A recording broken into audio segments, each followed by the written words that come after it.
Yeah. All right. So 8. What's the time now? Yeah, because that 9:41 that's showing is not quite correct. So we're going to start.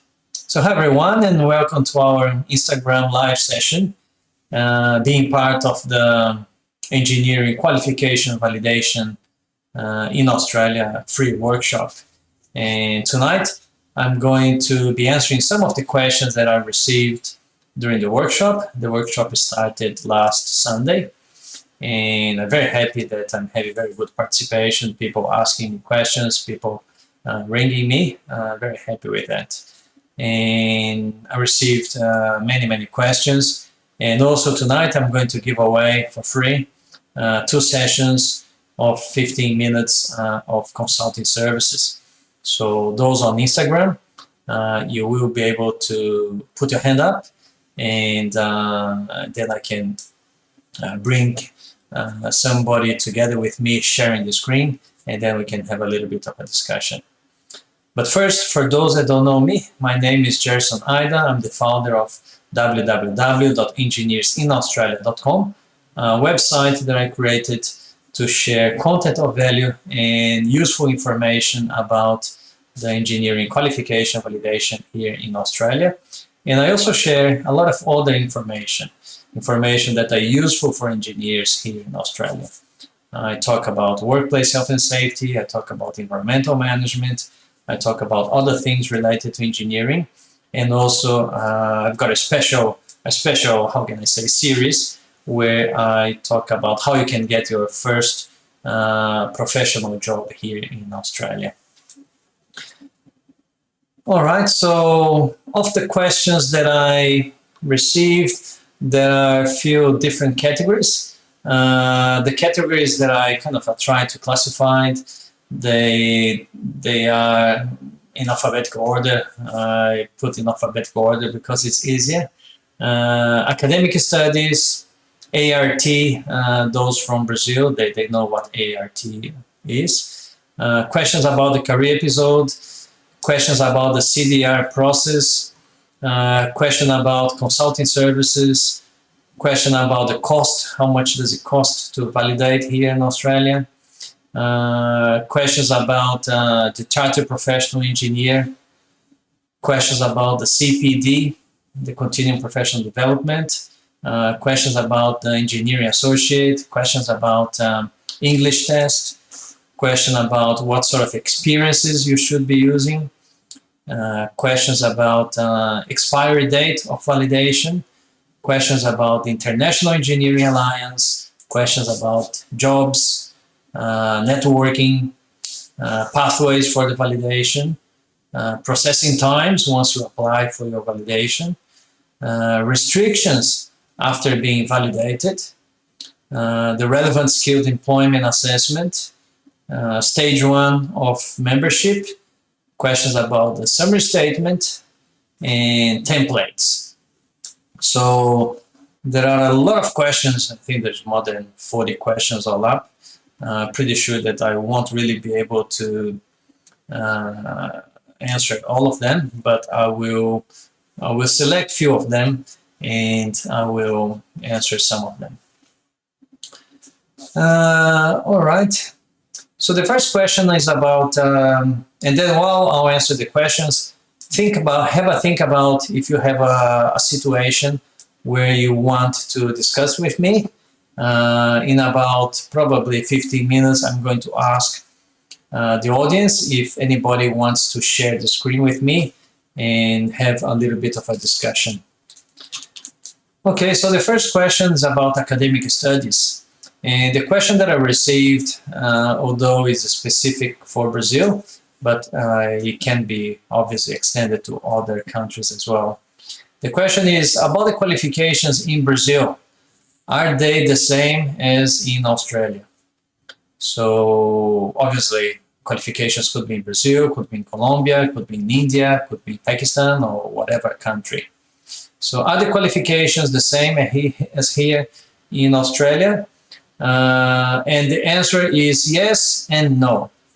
And this process of the qualification validation is exactly for Engineers Australia to do the assessment to make sure that your qualification that you got in an overseas country is equivalent to the bachelor's degree here in Australia. And why do they need to do this assessment? Because the curriculum in some countries, they could be different from the curriculum here in Australia as well. So, and a very classic example is, for example, I'm a civil engineer, and as a civil engineer in Brazil, I am qualified to do electrical design. So low voltage electrical design, I'm qualified to do that. But here in Australia, if you're a civil engineer, you don't do electrical design. So, and there are a few other things that civil engineers, they do in Brazil that they not really do here in Australia. So, although majority, probably the qualifications are the same here, but in the content there could be some specific items that are not quite the same. The other question is about career episodes. How should I prove my experiences in Brazil? So obviously the career episodes, and well, you haven't watched my video about career episodes. I'm going to send tomorrow, Friday, about 9 a.m. here Brisbane time. I'm going to send the last recorded video, the video number 3. We're going to talk about the career episodes and the structure, format, plagiarism, the summary statement, and revision process. So this content is going to in the video number 3, which I'm going to be activating tomorrow morning, 9 a.m. Brisbane time. So how should you prove your experiences from your country?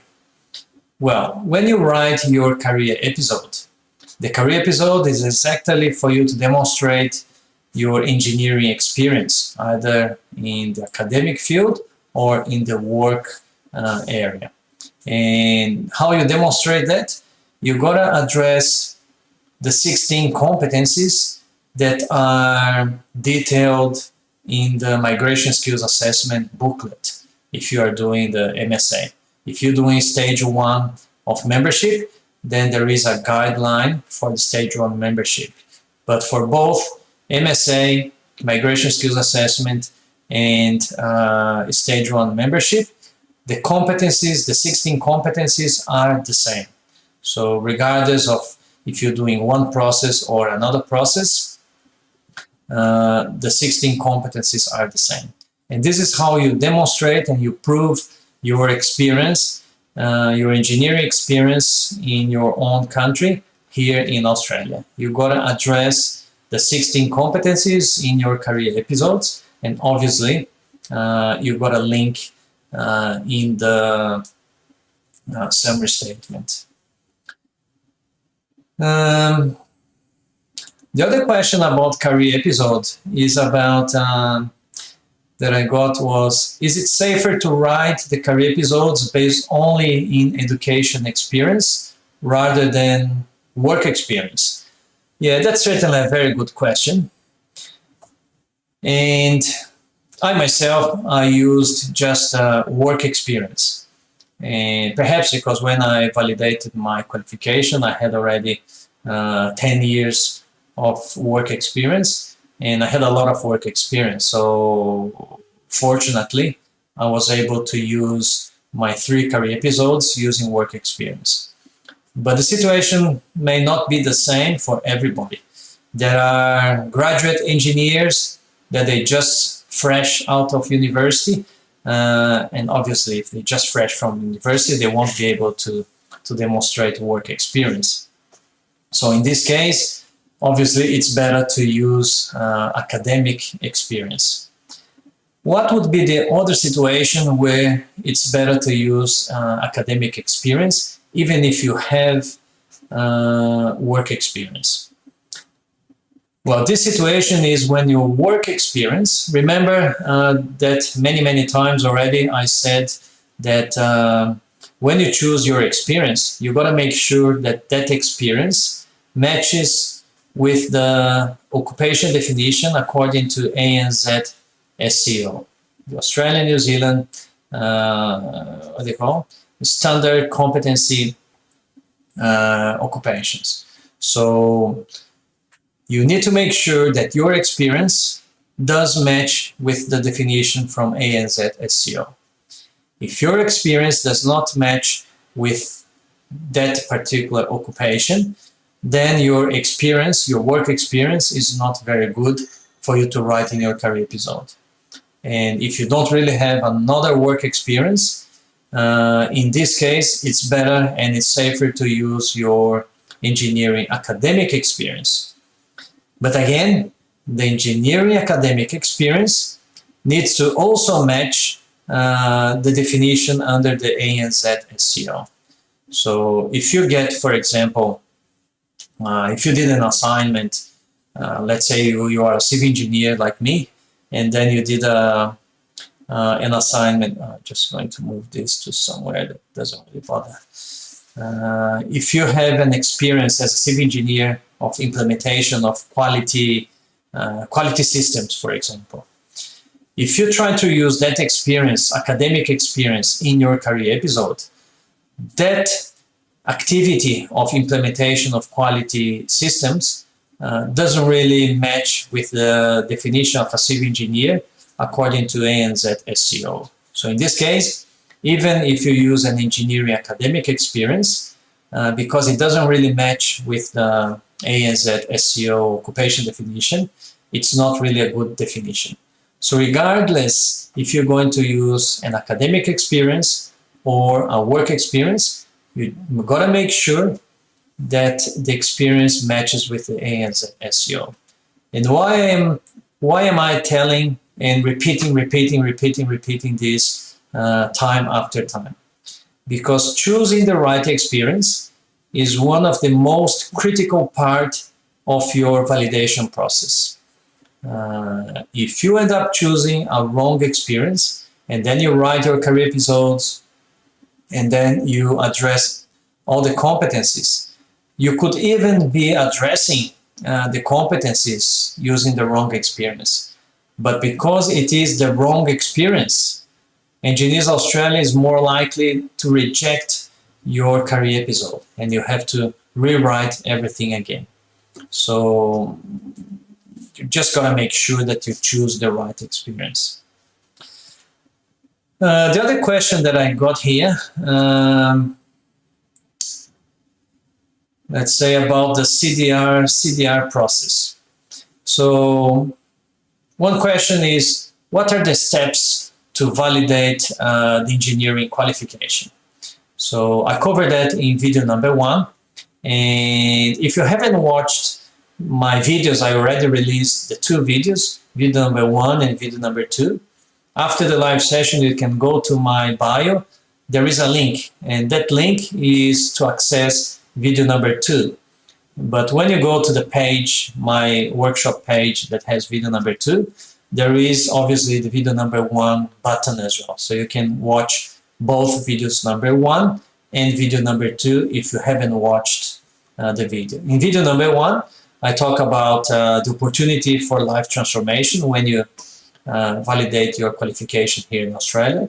I also talk about the 5 different pathways that overseas engineers they have to validate their qualification.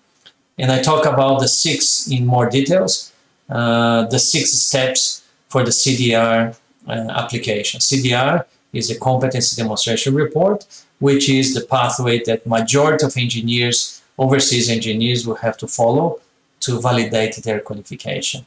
And then video number 2, I talk about the top 7 mistakes and the top 7 questions that engineers they have during the validation process. And I also give 6 practical examples of CPD, the continuing professional development, which is one part of the validation process. And tomorrow I'm going to talk about the career episode, the structure, the format, how you can start writing your career episode, how you choose your experiences, the risks of plagiarism, I talk about the summary statement, and I also talk about the revision, the Engineers Australia revision process in case if your application is not approved. But very in simple terms, what are the steps to validate your qualification? So there are six steps. The first step is your personal documentation or personal information, where you will need to provide your photo, your identification, can be your passport, can be your national identity card. If you changed your name, you're gonna have a document that proves that you changed your name. You also gotta provide your CV, your curriculum vitae, and also you gotta provide your English proficiency documentation, your English test. And obviously the English test needs to be with the minimum scores. So that's step number one. Step number two, you got to choose the category that you're going to be applying for and your occupation. So the category, there are three categories. The first category is the professional engineer. The second category is the engineering technologist. And the third category is the engineering associate. There is a separate category called engineering manager. But the engineering manager category is just for migration purposes. If you get a positive assessment under that category, you will not get automatic eligibility to be a member of Engineers Australia, because according to ANZ SCO, the engineering manager falls under the category of manager. It doesn't really fall under the category of engineer. But Engineers Australia, they do the assessment of engineering manager just for migration purposes. So that's step number two. Step number three is your academic evidences. So you need to demonstrate, obviously, your bachelor degree, so your certificate of your university, and then your academic transcripts. And you also got to attach any other relevant academic documentation. If you did a post-graduation course, a master's degree, or any specialization, you got to provide information about that as well. If you did a master's degree, you can actually attach your certificate and the documents. And if it is relevant to engineering, Engineers Australia may also assess that master's degree, and they can recognize that master's degree as well.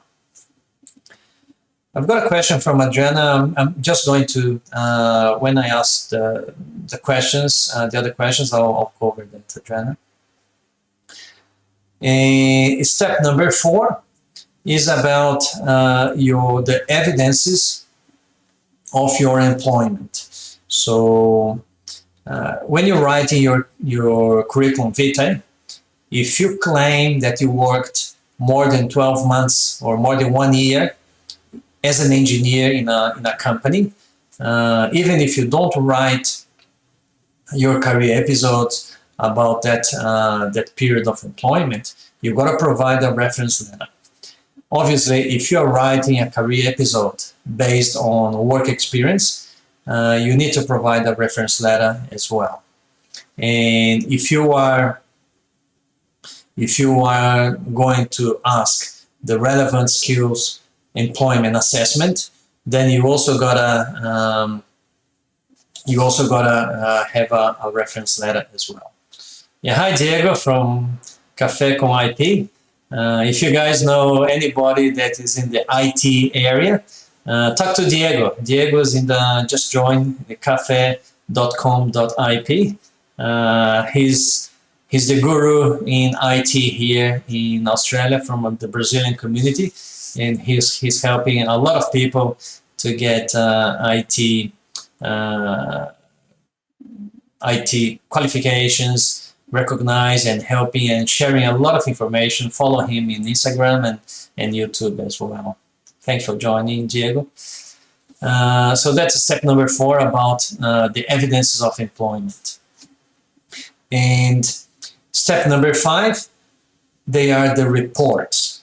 And you got to remember that there are 3 reports, or 3 categories of reports. The first category is the CPD, your continuing professional development. And then the second category of report is your career episodes. And then within the career episodes, you're going to have 3 career episodes. And the third category of reports is your summary statement. It's where you're going to obviously summarize everything. And yeah, thanks, Diego.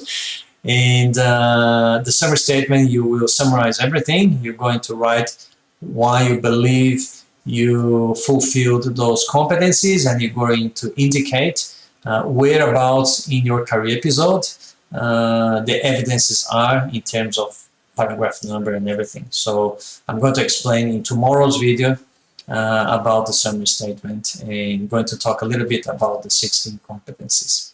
So that's step number 5. And step number 6 is the application itself.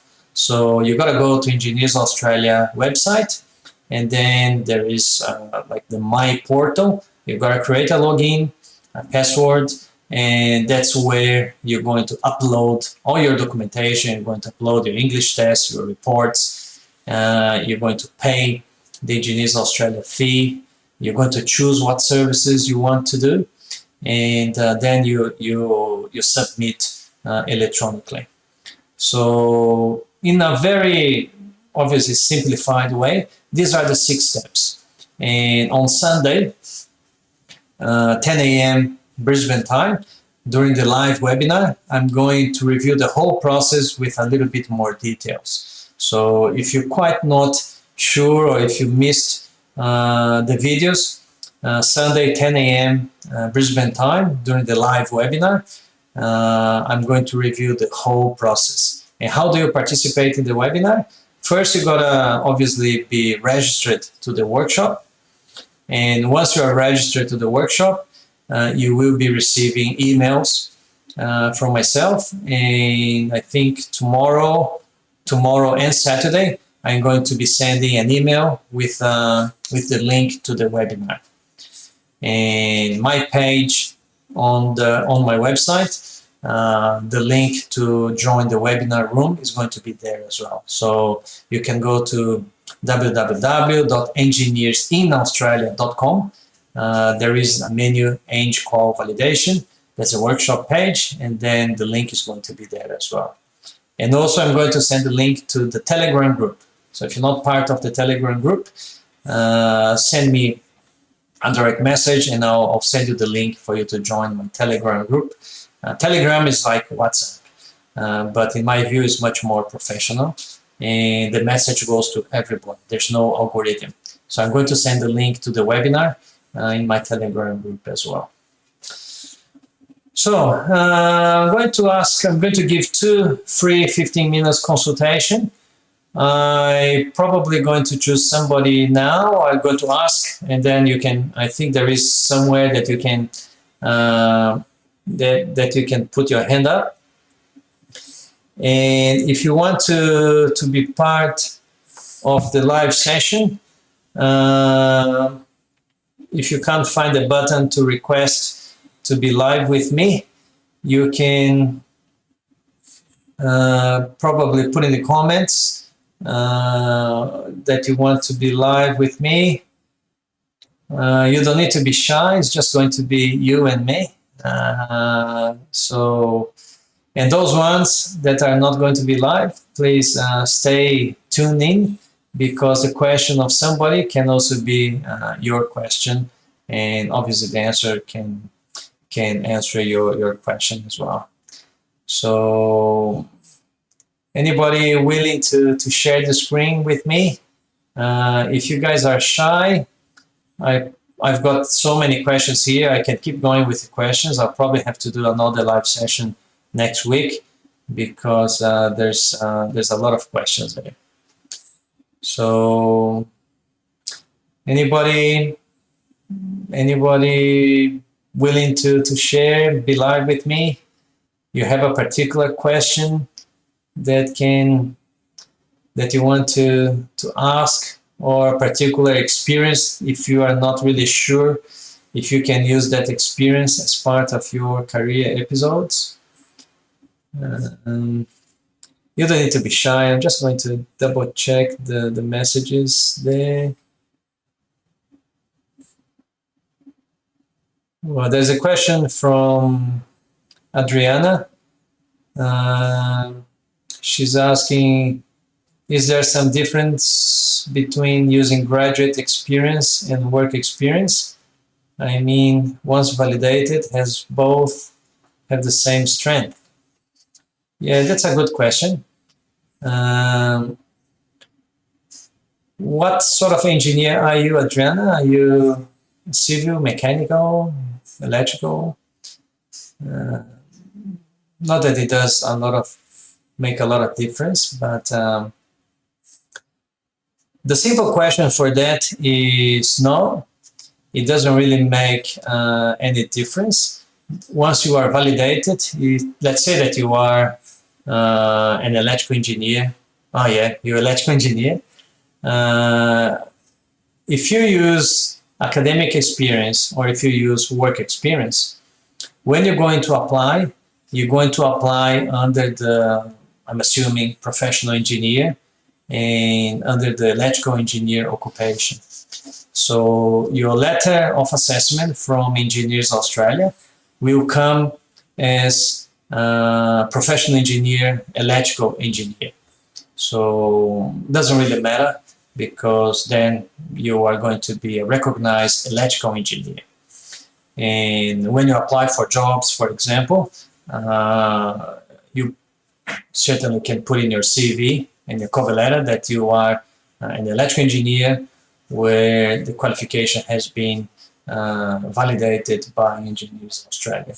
So it doesn't really matter if you used academic experience or work experience. Engineers Australia is probably the only, or one of the only, I think it's the only assessment entity that doesn't really require work experience. You can just use academic experience to validate your qualification. I'm just going to check if there are any other question. No, there's no other question there. All right, so if you kind of trying to be brave to put your hand up, I'm going to be going to other questions that I received, and if you think that you're ready to put the hand up and share the screen, just put in the comments and I'll include you in the live session. Now, no worries, Adriana. The other question, which is a very common question, is about how much does it cost to the whole process. And the question, yeah, it's not very black and white, because there are some variables. Some costs are fixed. They don't really change. For example, I was just consulting the Engineers Australia website, and if you're doing the CDR or competency demonstration report, is just the normal validation process. So if you're just doing the standard CDR, it costs 795 Australian dollars if you are outside Australia. If you are in Australia, then you've got to pay GST, so you've got to pay goods and service tax. It's going to be about $874.50. So that's just for the standard CDR assessment. If you do CDR assessment plus the work experience, you may be wanting to do the validation of your work experience so you can get some points, because your migration agent asks you to do the relevant skilled employment assessment, which is to validate your work experience, so you can get points to your migration process. Then it's going to cost you $1,155 if you are outside of Australia. If you are in Australia, then it's going to cost $1,270.50. There is also, if you have a PhD, you can also get your PhD assessed. There are some additional assessment services. If you Fasttrack, yeah, the Fasttrack is very popular because it kind of cuts the time frame for assessment almost in half. So what does it mean, Fasttrack? You pay $305 outside Australia, $335.50 if you are in Australia, and then Engineers Australia will prioritize your application. So they're going to allocate an assessor much quicker, and they're going to do the assessment much quicker. And how long is it taking? Obviously, it depends on Engineers Australia, but from what I can see, all the engineers, they provided me some feedback, and I've got some students from my mentoring group that they applied outside without Fasttrack, and others they applied with Fasttrack. And with Fasttrack, usually the outcome is coming about after 8 weeks. So anything between 6 to 8 weeks, you get a result when you apply Fasttrack. Obviously, this can vary if Engineers Australia gets really busy. Without Fasttrack, I've got students of my mentoring group that they applied outside Fasttrack. It took them almost double, between 12 and 15, 16 weeks. So it can take them a while, but if you're not really in a hurry, then you can save $300, and then you get your response a little bit later. If your application doesn't really have the outcome that you are expecting, you can apply then for the reviews, informal and formal review, and I'm explaining very detailed tomorrow in video number 3. But the cost for informal review, which is the first review, is $285 outside Australia and $313 in Australia. And then if the informal review is not good, you can do a formal appeal, and then it's going to cost you $540 outside Australia and $595 if you are in Australia. So that's just the Engineers Australia fees. You've got to count as well your English test. I'm not quite sure how much is the English test. When I did it, IELTS, many years ago, 15 years ago almost, it was about $200 or $250. I don't know, do you guys know how much is the IELTS or PTE? It's probably still quite the same, between $250, perhaps $300. So you got to take into account that one there as well. And also you got to take into account if you need to improve your English, you need then to obviously study English and pay the school and visa fees, etc. And don't forget about translation costs as well. If you almost $400, all right, $400, that's for the English test, Davi. All right, okay, yeah, thanks. And translation costs as well, because translators, they may charge you, I don't know, $25, $30 or $50 per page. And if you are translating 20, 30 pages, obviously, then you can just make the account. It will build up some costs. I remember that when I did it, I translated quite a lot of documents, because I translated a lot of ARTs, the Technical Responsibility Annotation. That's a document from Brazil. And I translated I did a lot of post-graduation courses and specialization. So I ended up spending almost, I think, $2,000 at the time just in translation services. So all up, I think at that time I spent, I don't know, I remember probably about $3,500, $4,000. But today, probably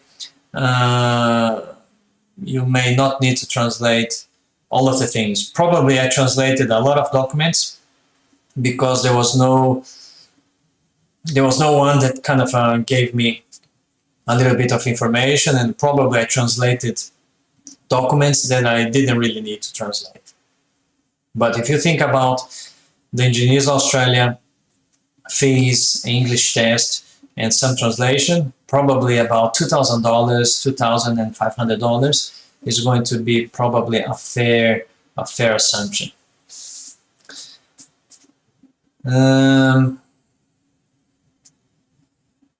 CPD, yeah, people ask many questions about CPD. CPD is your continuing professional development. And majority of the questions are, if you studied a course that is not really directly related to engineering, but they sort of are related to engineering management or construction management. For example, people that did a diploma in business, some people did a diploma in marketing communication, even diploma in project management or diploma in leadership and management. Can they use those events as part of the CPD? I'd say that yes, you can, because you will see that some of the 16 competencies, some of them, they actually are about communication, they are about management, they are about business management, they are about ethics. So there are some competencies that are not very technical that you need to demonstrate as well. So, because obviously Engineers Australia, they know that engineers, they need to be very technical, but also it's very important to have soft skills. So if you've done, obviously you're not going to put just soft skills events, learning events, because then it's not going to work. So you've got to have majority of your events in terms of technical training or technical studies, etc. And then some CPD events, and they can be using your soft skill events. One question that you guys ask me a lot is about what is the easiest English test? And my answer is sorry, I don't know really, because when I did it, I didn't really have the option. So I just had IELTS to do it. Didn't really have TOEFL and didn't really have PTE. I hear from some engineers and even some of my students, I've got students that they did IELTS and they passed, they got good scores in IELTS. Others, they did PTE and they got good scores in PTE. So I think they're different types of exams. So you gotta probably do a little bit of research, talk to your English school, try to do some simulation. I think there's probably some mocking tests that you can try to do IELTS, you can try to do TOEFL, you can try to do PTE. I actually did TOEFL back in Brazil, and I thought that IELTS is much easier than TOEFL. So, not sure. Some people criticize PTE because it's just computer, and then you are in a room with a lot of people and people start to shout and everything, and then because you don't really shout, the computer kind of picks up somebody else's voices and etc., and it doesn't really give you a good score. I don't know if that's true or not, but that was what I heard about. The other question is, can I start the validation process without having minimum English test score? A lot of people that they talk to me, they say, yeah, Jerson, I want to do the validation, but I haven't got my English test yet. So I'm going to wait until I get my English test with the score, and then I'll start a validation. And you will see that in video number 2, where I talk about the top 7 mistakes, I classify that as a mistake. And why do I say that? Because you're actually wasting a lot of time. Because the validation process is normally going to take you a few months. And why is it going to take a few months, not going to take just a few weeks? Because I know that majority of you guys are international students. So you study 20 hours a week, you work 20 hours a week. And you have other things that you do in your spare time. So I know that the validation process, unless it's a top priority for you, you will take anything between 3 and 6 months until you put everything together. You write all the reports, and then you are ready to and you have your English test. So if you're going to take between 3 to 6 months to finish everything, I believe that you could start, and if you have like an intermediate level in English, you should start your validation process now. Because when you are doing your validation, you will be reading a lot of technical articles. You will be reading technical specifications. You will be reading legislation. You will be consulting websites from Engineers Australia, from other fields in your area. You're probably going to be watching YouTube videos about your field of engineering. And that's to kind of learn the technical terminologies as well. You will be, during the validation, you will be writing your reports. You will write your CPD, you will be writing your career episodes and summary statement as well. You will be participating in my live sessions. And the live sessions, although I'm Brazilian, in the beginning I was speaking just in Portuguese, but I decided to do in English because although my English obviously is not perfect, but any English that you hear, you are training your listening as well. And you're training your interpretation of English. I'm never going to lose my Brazilian accent, but whatever English you listen is better than nothing.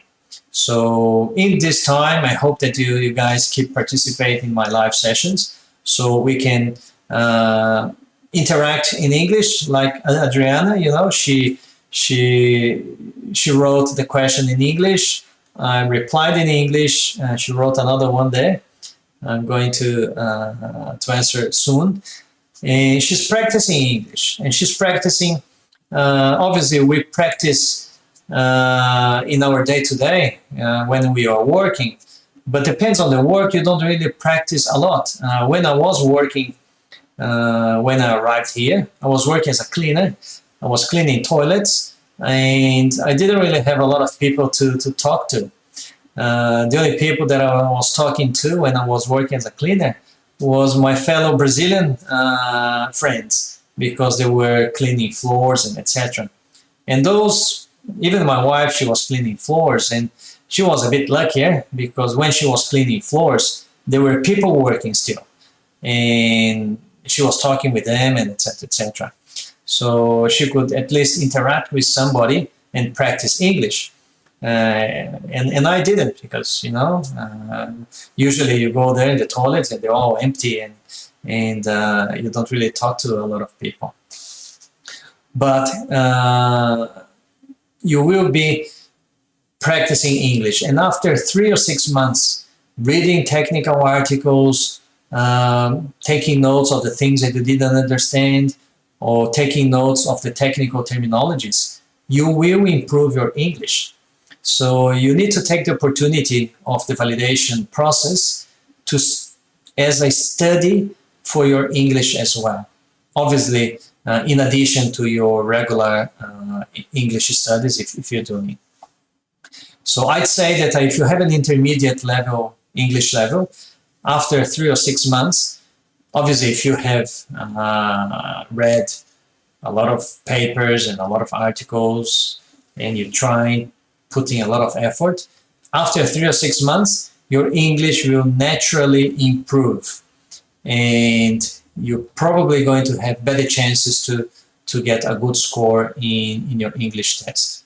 And you've got to remember that the last step that I mentioned, which is to go to Engineers Australia portal and then upload all the documents, you can just apply to your validation once you have everything.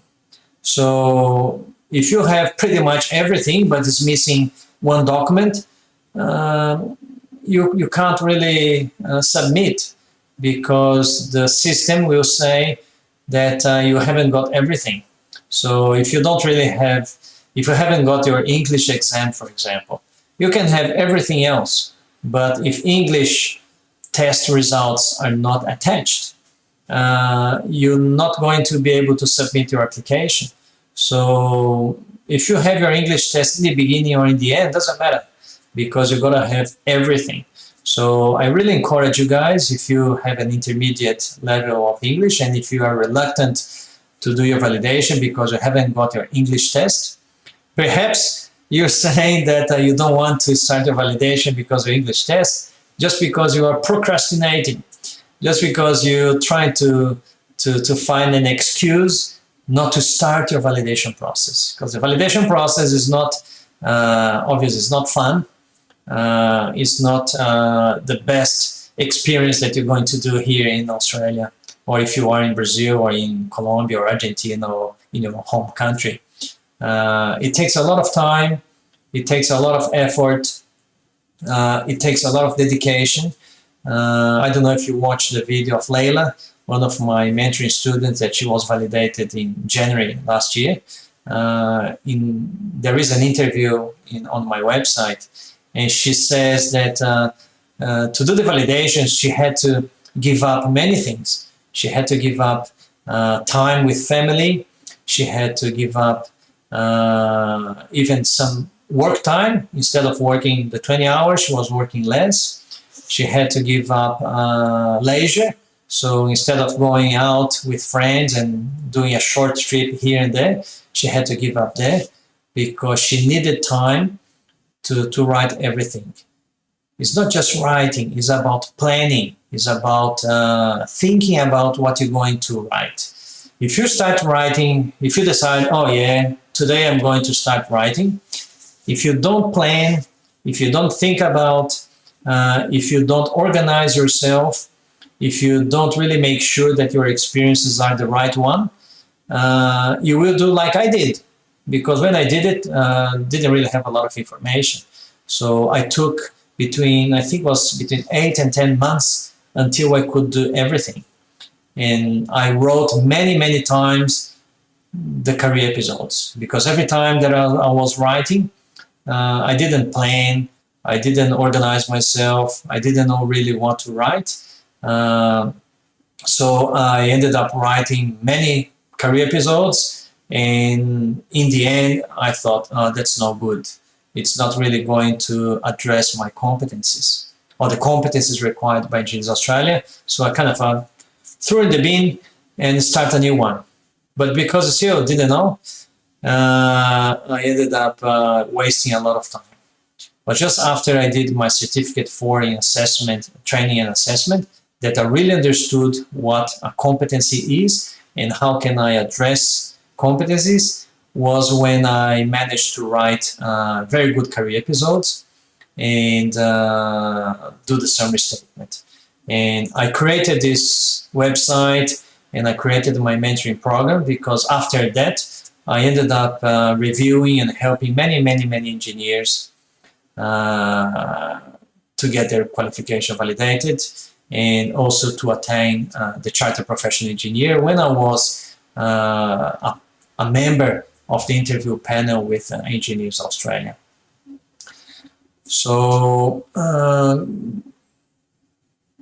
yeah, Adriana is saying that she's really shy. Yeah, that's all right. I like the monkey with the yeah, with the eyes there. So she's saying here, but I have another question, if possible.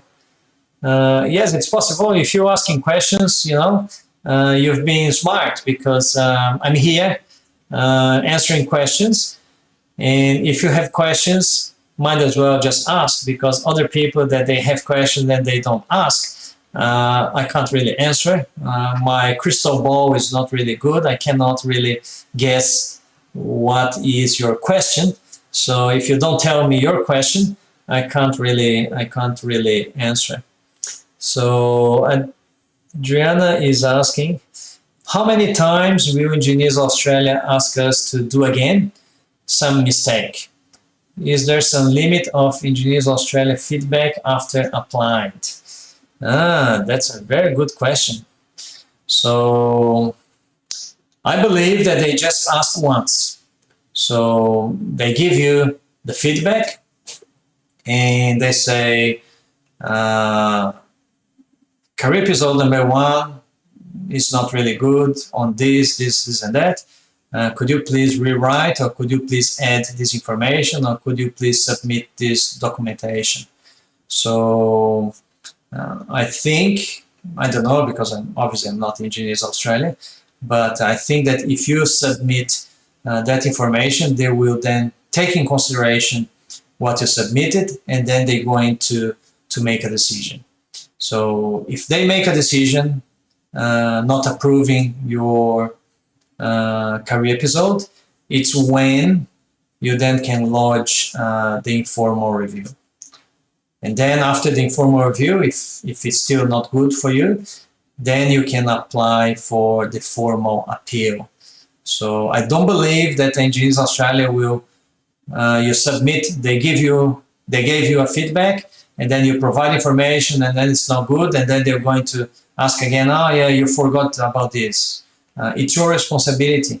Once Engineers Australia, they give you a feedback asking you to do this, or to rewrite this, or to provide this documentation. If you haven't done so, it's your responsibility. Engineers Australia, in my view, I think that they just going to reject, and you have to apply for informal review. I haven't heard yet of people that had to provide several times backs and forwards with Engineers Australia. I could be wrong, but I think that's my understanding. There's a question here from... So nobody wants to put their hand up and ask the question in person? No? Are you sure? Yeah, it's not a big drama. I'm also a very shy person, but the camera, I can just see myself here.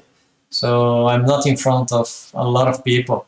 So yeah, I pretend that the camera is you, and when I talk to between you and me. So it's just about a conversation between two people. But if you're shy, that's fine. CS Moradilha, sorry, I can't call by your name because I don't know what is your name. I can just see that your profile is CS Moradilha, and I'm assuming that your surname is Moradilha, but CS could be anything. So the question is it mandatory to include cryo registration? Does it need to be active? That's a good question. Because when you're doing your application, Engineers Australia, actually, they ask if you have any professional registration there to include in there. So I'm not quite sure, because the application process is, it's when I did it, because I had cryo in my time. I made a copy and I sent it. I don't believe it's mandatory, because if Engineers Australia accepts validation process from engineers that they just graduated, I don't believe it's mandatory, because a lot of the engineers that just graduated, they don't really have the registration with the engineering board in their country. So it takes a little bit of time, because obviously once you get your certificate or your diploma, then it goes to the education ministry, and then they they register that, and etc. And then they come back, and then you gotta send everything to the engineering board, and then they will give you a provisional registration, etc., etc.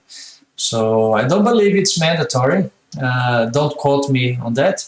But my view or my perception is that because Engineers Australia accepts fresh graduated engineers, it's probably not a mandatory thing. What really matters is that you have your bachelor degree. Your bachelor degree obviously is from an institution that is valid, and then and I'm pretty sure that Engineers Australia will probably double check if your university is a real university or it's a fake document. So, but I don't really know if it is mandatory to include the cryo registration.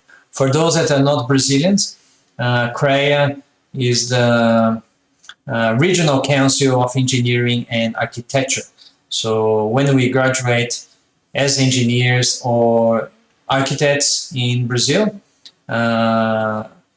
to practice engineering or practice architecture, we're gonna be registered with this council, which is pretty much like the engineering board here in Australia. By the way, Queensland is the only state that has a professional engineering board, which is the Board of Professional Engineers of Queensland.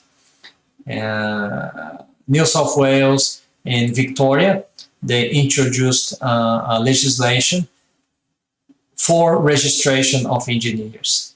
Up until today, New South Wales, Victoria, Tasmania, Western Australia, Northern Territory, Canberra, South Australia, they don't really have an engineering board. So it's not mandatory for you to be registered to provide professional engineering services. Here in Queensland, for you to be able to provide professional engineering services, you need to be registered with the Board of Professional Engineers of Queensland, and then you become an RPQ, which is a Registered Professional Engineer of Queensland. If you're not registered, you've got to be directly supervised by a Registered Professional Engineer.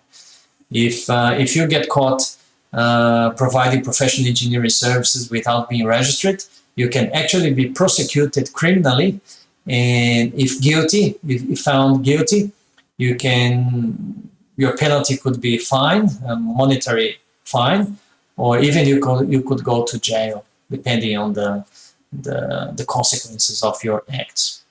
So really serious. All right.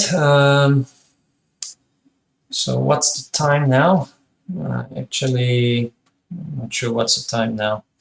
So 9:30. So we're almost 1 hour. So I'm just going to remind you guys that tomorrow morning, 9 a.m.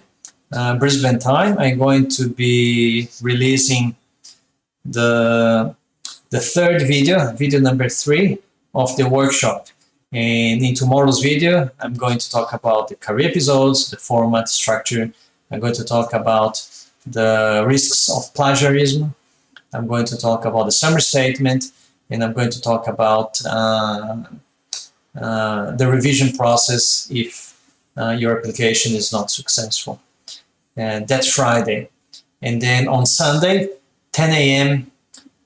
Brisbane time, I'm going to do a live webinar where I'm going to review the whole process, the whole validation process, and also many people already rang me this week asking if I'm going to open a new mentoring group. Some people they know, others don't, but I've got an online mentoring group. Because a lot of people, they ask me to do consultancy services, and I don't do consultancy, one-on-one consulting services, because I don't really have time for that. I work full-time, and I don't really have time to do one-on-one consulting services. So I put together an online mentoring program so I can cover many people with a very reduced cost. So many people ask me if I'm going to open a new group. I don't really have any group open at the moment, and I open few groups a year. So because many people ask me if I'm going to open a new group, I'm considering to open a new group. And probably tomorrow I'm going to decide if I'm going to open a new group. And then if I do, on Sunday during the live webinar, I'm going to explain if I decide to open a new mentoring group. I'm going to announce it, and I'm going to explain how the mentoring is going to work, and the investment, the bonus. I usually include a lot of bonus, how the mentoring works, the warranty on that, 100% warranty, and what you need to do to participate in the next group. So I've got many other questions, but it's been 1 hour already, and I'd like to thank you guys for staying 1 hour. I hope that those questions and answers, they helped you to understand a little bit better. I think that I'm going to do another Instagram live session next Tuesday, probably, because there's so many questions here that I couldn't really cover.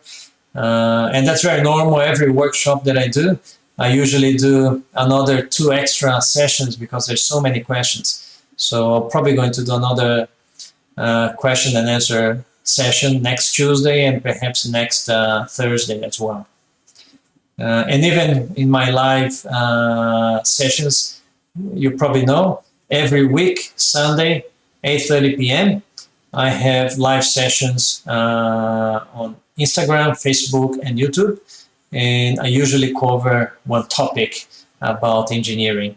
So I might even do another session of question and answers on Sunday as well. So if you haven't watched my videos, you go to my bio and there's a link. That link will take you to the video number 2, and you can also watch video number 1 from that link as well. And if you have any question, send me a direct message either in Facebook or Instagram or YouTube, or if you are in the Telegram group, put in the Telegram. I'll be more than happy to answer the question to you. So if I don't really have any other question, I would like to thank you guys very much for your participation and for your patience and your attendance. You guys are heroes. 1 hour here with me. Thank you very much. And I hope to see you tomorrow in video number 3. And then on Sunday, 10 a.m. Brisbane time, during the live webinar. Thank you very much, guys. See ya.